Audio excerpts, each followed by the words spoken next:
Stories from the 1990s. Clout Chasers.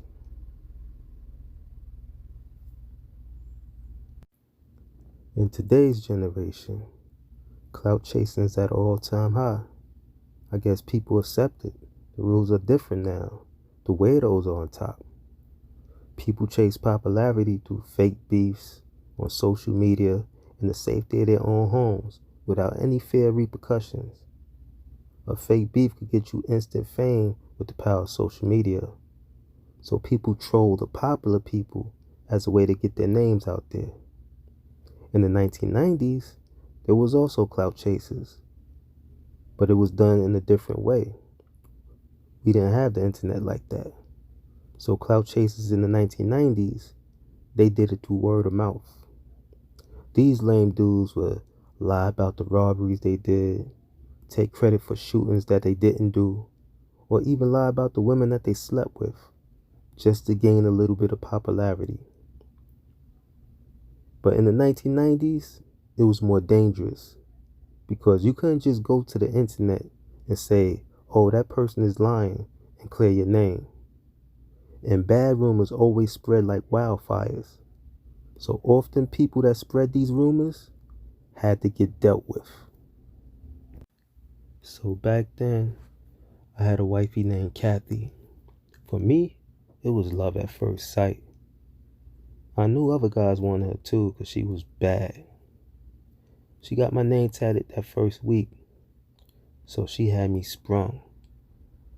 T-Pain sprung, I'm sprung, dog, she got me doing things I never do. That type of sprung, son. She had my nose open like Tony Montana at the Coke table.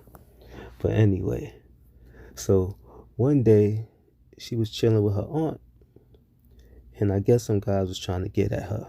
You know, the normal. But she let the guys know that she was dating me. But you know how cornballs are. This guy tried to impress her by saying he robbed me.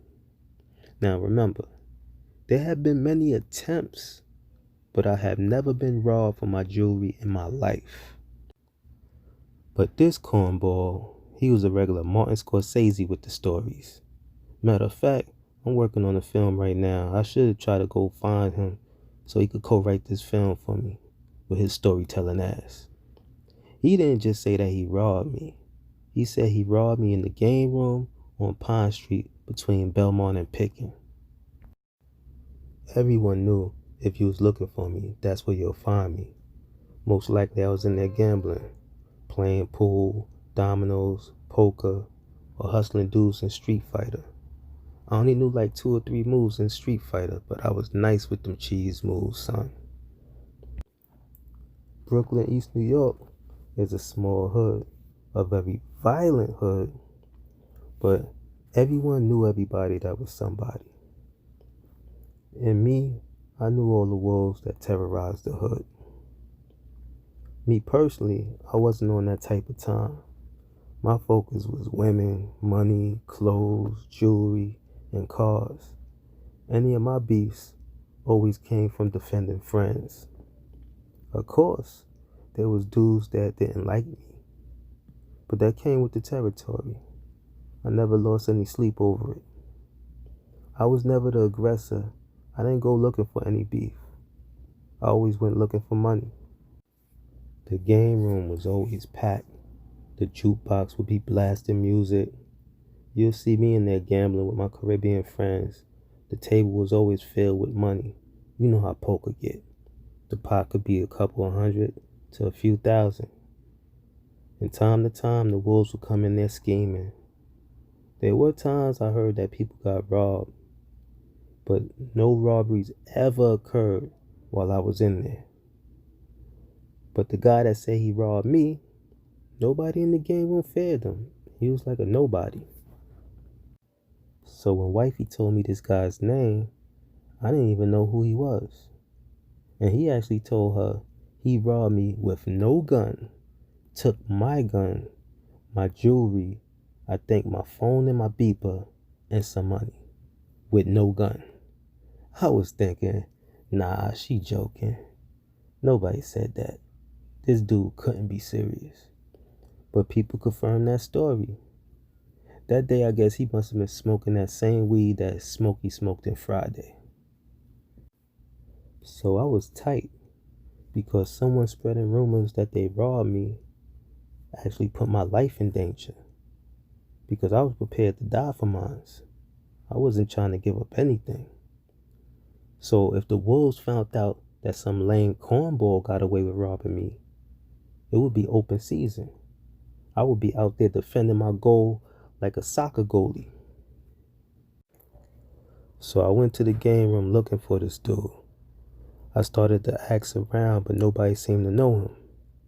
The only description I had of him was a tall, dark-skinned guy with crusty lips. You know, he had those puff pass, nah, you smoke your own blunt type lips. You know, he had the official certified roach smoker lips. So a few days went by and somebody I knew told me that they knew him.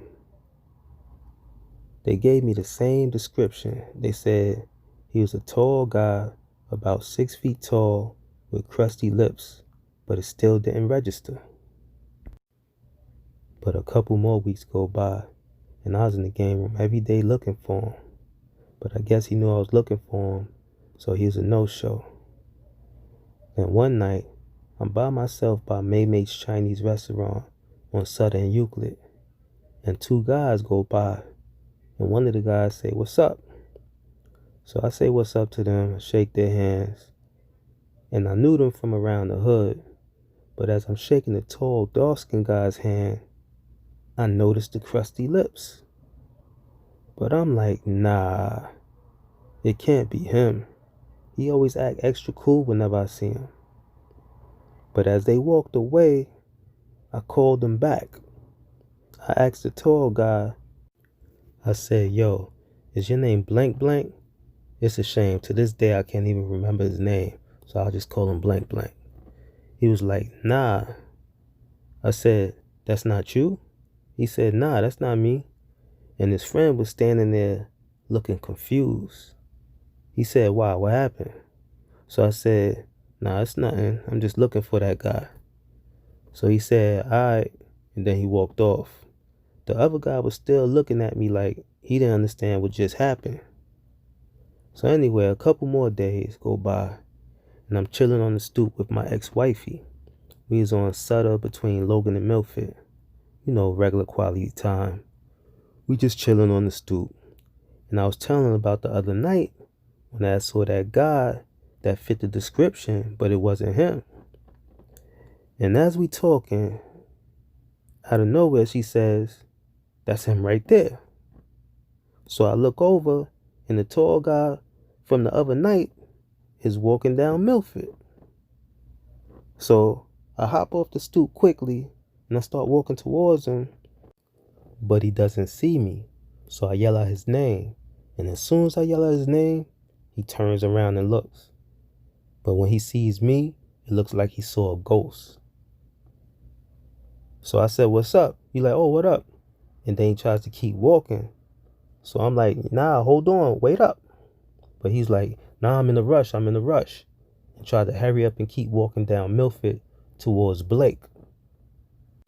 I'm like a half a block away trying to get him to stop, but he wouldn't stop.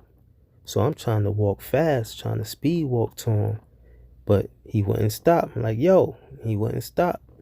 And he kept walking till he was out of my view. So I try to hurry up and jog to the corner of Milford and Sutter. When I get to the corner, he's gone. I'm like, "Yo, where he at?" I'm looking down the block, I don't see him. Then I look all the way down the end of the block, closer towards Milford and Blake, and all you see is a blur. He was running faster than the road runner. He was on that meek, zoom. So now I'm thinking, oh, he must be running to get the heat. It's about to be on. So I'm thinking I can't leave my woman unguarded. So I told her to go in the house and I'll be right back.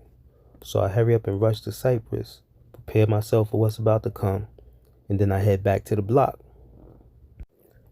So I'm sitting on the steps waiting for him. I know he could either come down Milford or he could come down Logan. So I got my head on the swivel, looking both sides just in case he tried to creep up. So as I'm waiting, a guy and a girl walks by, and then they stops in front of the steps. And the girl asks, "Are you Mark?" I said, "Yeah, what's up?" So she asks, "Oh, I heard you got beef with my brother." So I'm like, "Who's your brother?"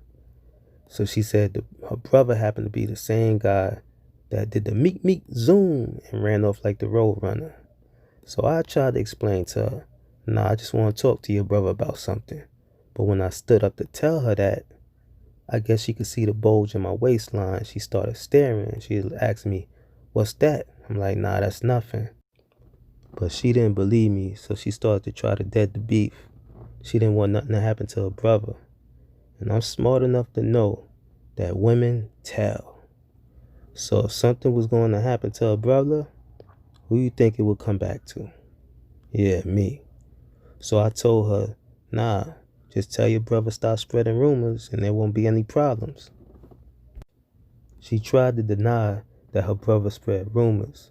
So I sat there and told her the whole rumor that her brother spread. And the guy that was with her started laughing. And she was like, "Nah, my brother wouldn't say nothing like that." But the guy that was with her said, "Yo, your brother's a liar." Allegedly, he said that when he had ran to them, he had told them that I pulled a gun out on him. He punched me, knocked me out with one punch. I fell on the floor bleeding, so he ran. Wow, this dude right here is something else. Martin Scorsese, that right there got me heated. I told her, "See?" But I tried to keep a poker face because I knew if anything happened to her brother, and if he came up missing, they would blame me. So they left, and I contemplated for weeks if I should do something to him. You know, some things could get handled with a phone call. But in the end, I guess, time heals an angry ego. I understood doing anything to him would jeopardize my freedom at a time where I was eating well and getting a lot of money.